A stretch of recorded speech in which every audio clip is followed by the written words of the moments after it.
Hello, my name is Cindy Lee. My pronouns are she, her, and with the federal election just a couple of weeks away, I thought it would be interesting to take a look at some data from past elections, specifically in regards to voter turnout.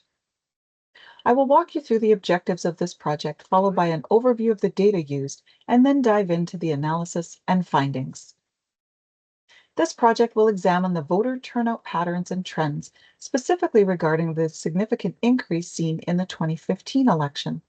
According to Global News, more than 17 million Canadians cast a ballot in the country's 42nd federal election, making for Canada's highest voter turnout since 1993.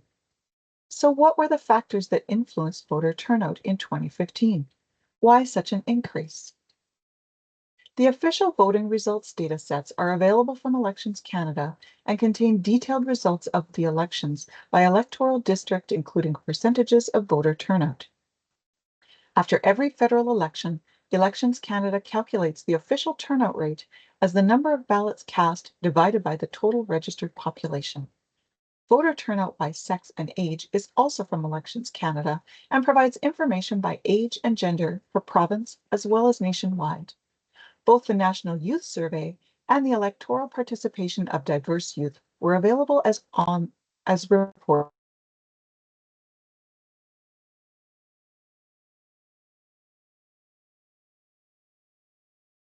The survey data into a CSV format was definitely an involved process and took a fair amount of time to prepare. In the past 14 years, there have been 4 general federal elections. These took place in 2011, 2015, 2019, and 2021. There was a significant increase in voter turnout for the 2015 general election and a pretty consistent downturn ever since. While every province saw an increase between 2011 and 2015, there are a couple of exceptions to the downward trend, notably Saskatchewan, Alberta, and Quebec, which continue to see slight increases during the 2019 general election. As can be seen, voter turnout continued to drop in 2021. The overall turnout in the 2015 election was 68.5% of eligible Canadians, an increase of 7.4%. The scope of this project will be mainly on that increase in voter turnout between 2011 and 2015, and to examine the sources and underlying reasons for that increase. As mentioned, every province saw increases in voter turnout in 2015 when compared to 2011. The biggest increases happened in Alberta with a 12.4% increase, Nunavut with a 13.7% increase, and the Northwest Territories with a 13.5% increase. Interestingly enough, if we go back to the previous chart, we can see that Nunavut also had the biggest drop-off after 2015. If we take a look at the map, we can see that overall, Prince Edward Island had the highest overall voter turnout at just under 80%. When we look at the provinces that had the biggest increase, again, that was Nunavut at 13.65, Northwest Territories at 13.5, and Alberta at 12.4.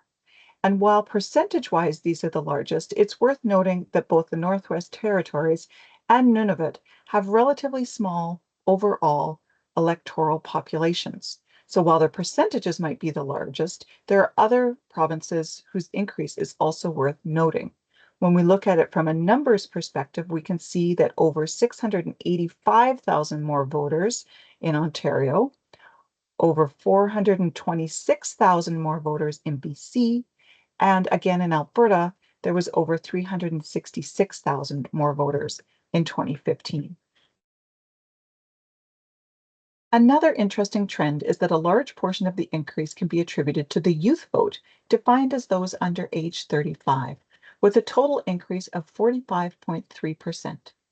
In speaking with CBC after the election, Elections Canada said that this was the biggest increase in turnout among this age group since it began making demographic turnout estimates in 2004. There were also increases in older Canadians, although less so, averaging between 2 to 7 points. While this project will focus mainly on the youth vote, it is worth noting that there were also significant increases in 2015 in women voting, a jump of 14%, and in Indigenous peoples voting, with an increase of 15 percentage points overall. The biggest increases of on-reserve voting can be seen in Alberta, Manitoba, and Saskatchewan. So why this sudden increase in the youth vote? The 2015 National Youth Survey conducted by Elections Canada offers some insights. 85% of youth said that they were either very interested or somewhat interested in the election, and first-time voters in this age category jumped from 35 to 56%. When looking at the overall attitudes and connections of youth to the democratic process, about two-thirds are satisfied with how our democracy works. More impactful, however, is that three-quarters of youth feel that they can make a difference by voting, and that 84% feel some alignment with issues that matter to them.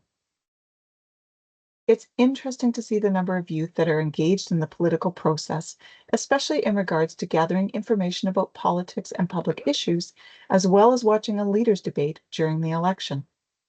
In his article, The Next Canada: Politics, Political Engagement, and Priorities of Canada's Next Electoral Powerhouse, Young Canadians, David Coletto notes that about a third of young Canadians describe themselves as politically engaged, with over half saying that they follow news about national politics very closely or somewhat closely.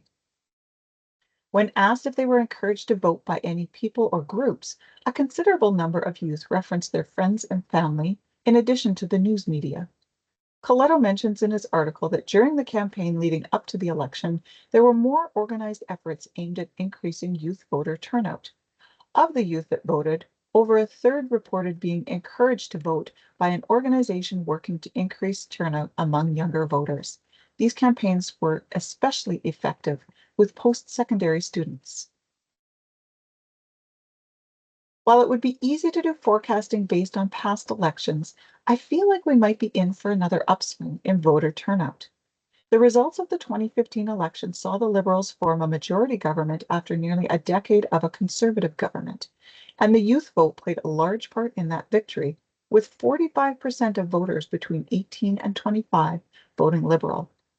Fast forward to today, with a new leader heading up the Liberal Party and a very heated political climate, it will be interesting to see if there is once again an increase in voter turnout, much like we saw a decade ago.